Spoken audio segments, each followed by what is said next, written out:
Oi, gente, meu nome é Amanda Bellinelli, eu sou discente do curso de Pedagogia da Universidade do Estado de Minas Gerais de Passos.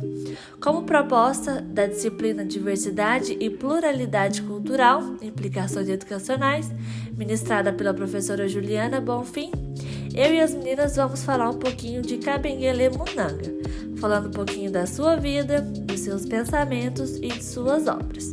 Comigo está apresentando as discentes Ellen Borges, Giovana Santos e Ana Nívia.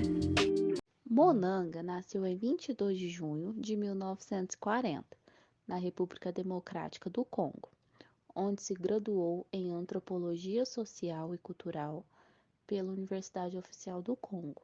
Foi nessa universidade que iniciou sua carreira acadêmica como professor assistente. Ele também foi professor associado no Canadá, onde ministrou seminários e orientou projetos de mestrado e teses de doutorado na Faculdade de Ciências das Religiões. Ele também fez a maior parte de sua carreira acadêmica na USP, atuando principalmente nas áreas de antropologia da África e da população afro-brasileira. Ele contribuiu para o debate nacional em defesa das cotas e políticas afirmativas. Ele também atuou como professor visitante em diversas instituições, incluindo a Escola de Sociologia e Política de São Paulo, a Universidade Cândido Mendes, a Universidade Federal do Rio Grande do Norte e a Universidade Eduardo Mondlane, em Moçambique. Bom, eu vou falar especificamente de 3 obras.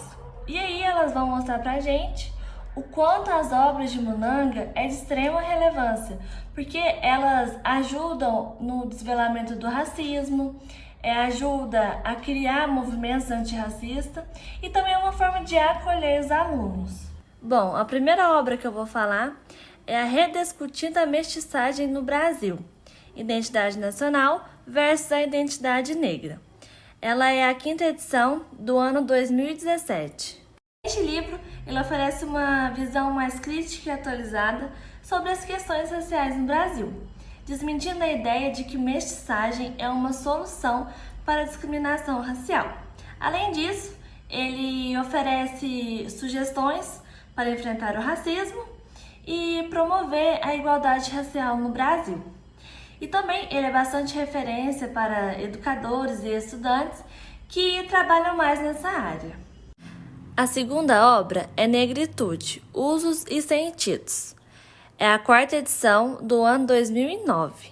Este livro é uma análise crítica do conceito de negritude, importante para discutir as identidades no Brasil. Além disso, Munanga ainda afirma que o conceito negritude é muito relevante ainda para combater o racismo e para valorizar as culturas africanas.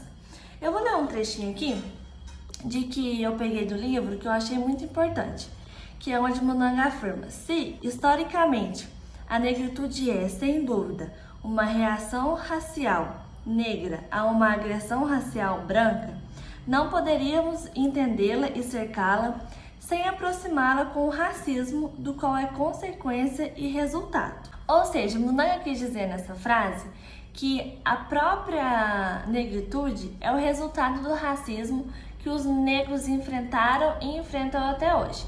E que é necessário entender essa relação entre negritude e racismo para lidar com a discriminação racial de forma mais ampla e profunda. Agora, a terceira obra é Superando o Racismo na Escola, a 2ª edição do ano de 2005. Nesta obra, Munanga vai abordar o racismo na educação, nas escolas. E ele também vai oferecer sugestões para os professores saberem lidar com essas questões dentro da sala de aula. Munanga também mostra a importância da valorização das diversidades culturais e da promoção da igualdade racial nas escolas.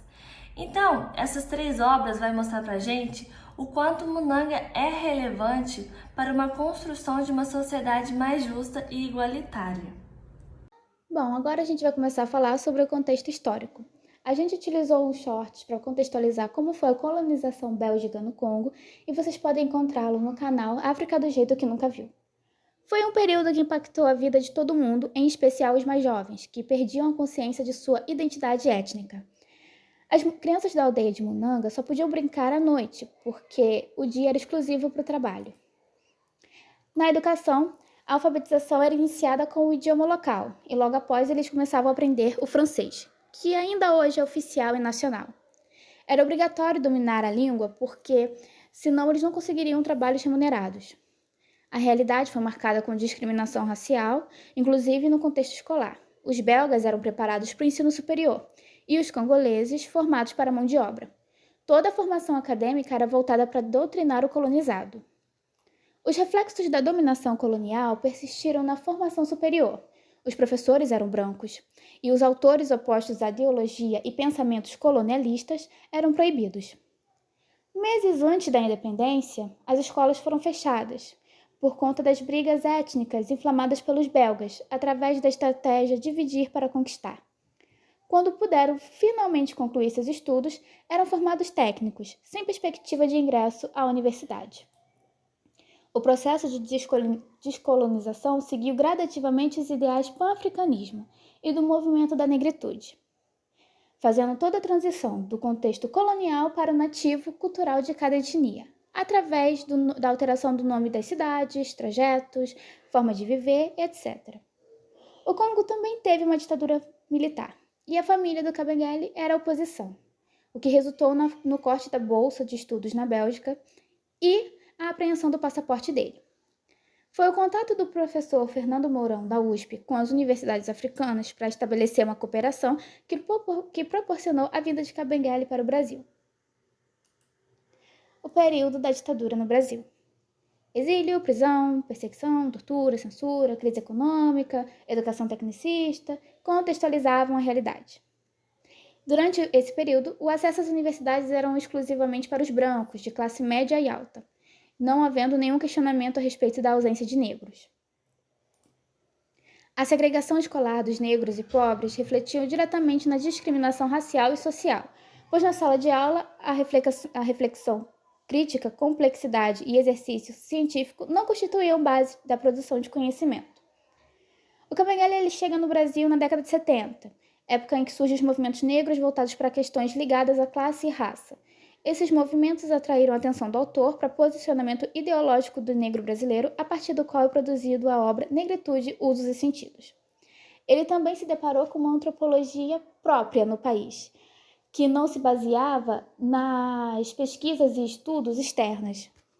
São seus pensamentos, Munanga critica o mito da democracia racial, que encobre a realidade do racismo estrutural e propõe 3 caminhos possíveis: as leis, a educação antirracista e as ações afirmativas. Bom, por que as leis?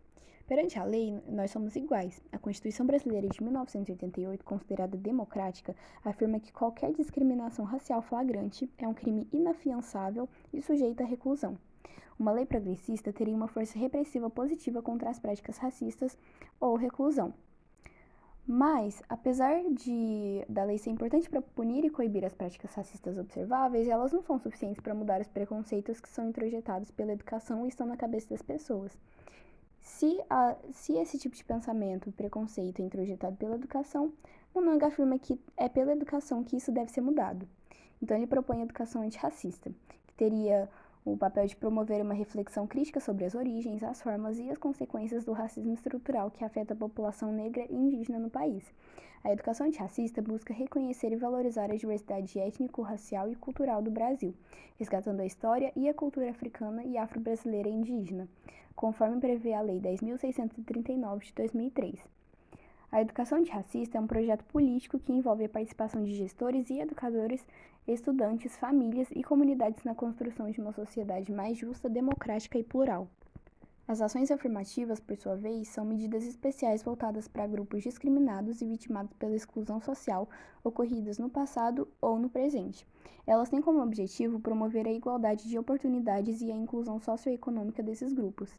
Entre as ações afirmativas defendidas por Munanga estão as cotas raciais e sociais nas universidades públicas, que visam ampliar o acesso e a permanência dos estudantes negros e indígenas no ensino superior.